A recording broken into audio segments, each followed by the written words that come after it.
Mr. Chancellor, thank you very much. It's a pleasure to be here with you and you and Debbie, and the honor that you give us, the hospitality that you lay out today. Ralph, thank you for being out here today and for your service. And Andreas, you're going to get an opportunity to speak in a minute, but I want to say thanks to you and of course to TP and to Dr. McGregor for the service that you all render to this state and service on the your respective boards. And I want to say to the men and women who wear the uniform today, thank you for your service. Today's really about you.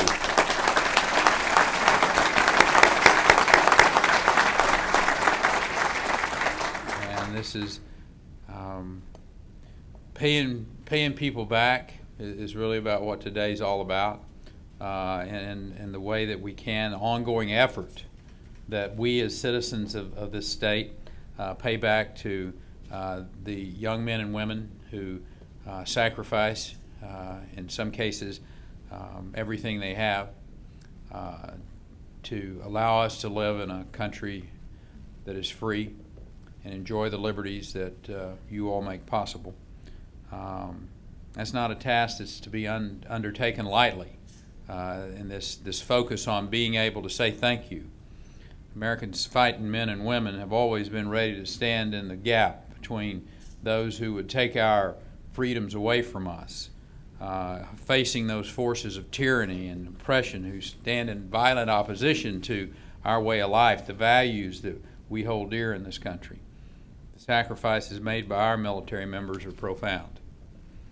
Every soldier and sailor and airman and Marine, every reservist and guardsman must forever be held in an exalted position in this country and in a very special place in our hearts. That's why it remains a critical mission for us here in Texas to do everything that we can to help you as you transition back into that civilian life, to enable you to find a good job, to build the life that you deserve for yourself and your family. We'll never be able to say thank you enough. We'll never be able to repay you for what you have done for us. That doesn't mean we don't wake up every day and try. Last year, as the Chancellor shared with you, I had the opportunity to sign Senate Bill 1736 into law.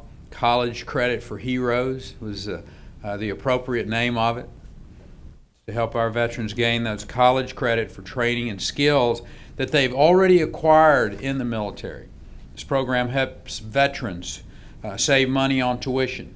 Obviously, it's good for the state as well, because it saves valuable time of you having to learn something you already know. Helps America's best and brightest get out of the classroom and into the workforce as quickly as we can. Benefits the veterans themselves, obviously their families, and our state's entire workforce, of which Andreas will share with you a little bit later. Many of the degrees so far associated with College Credit for Heroes involve our healthcare industry, and it's more than eager to have those of you who already have some healthcare related expertise to quickly come out and join that workforce. So not only are we helping our service members get their lives in order and to help you in ways that you deserve, but it's also matching up this much needed demand from employers out there with a skilled workforce.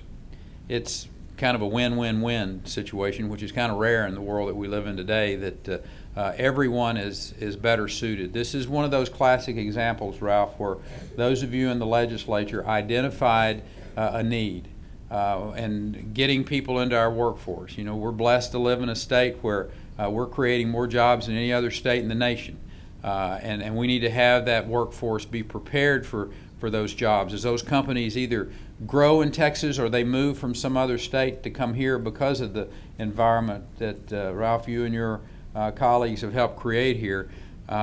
It's happening in Texas. We're hiring people in this state, and I heartily encourage those individuals out there to hire a veteran.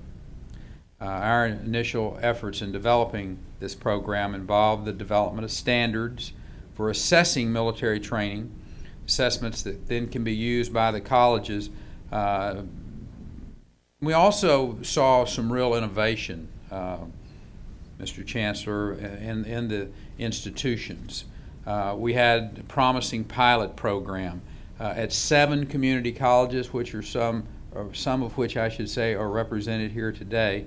I'll give you an example. Right here at Central Texas College, they developed an online military training evaluation system.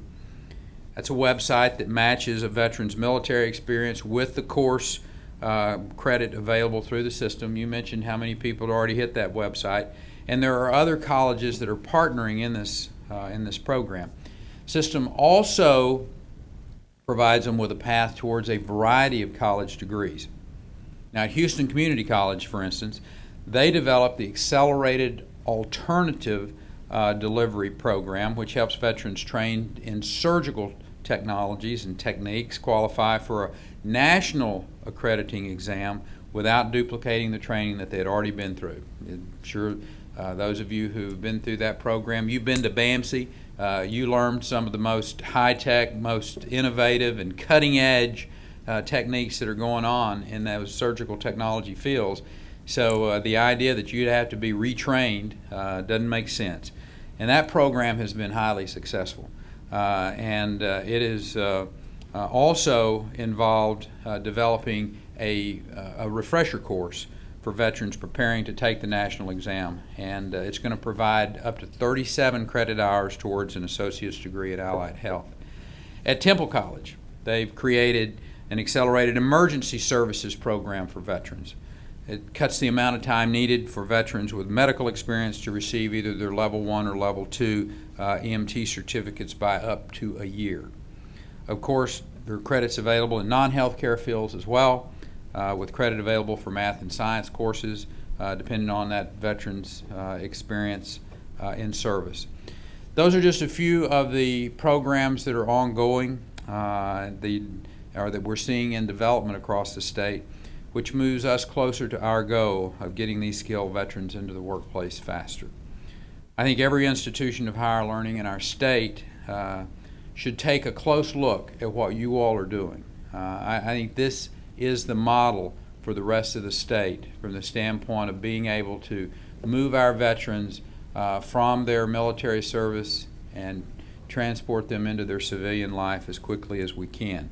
I encourage all of our institutions of higher education to continue developing ideas to help us to get the most that we can for those of you that are returning to civilian life. You have an incredible potential, and it's wise for us as a state to obviously tap into that. And again, Mr. Chancellor, I want to say again thank you for your hospitality and for allowing us to be here.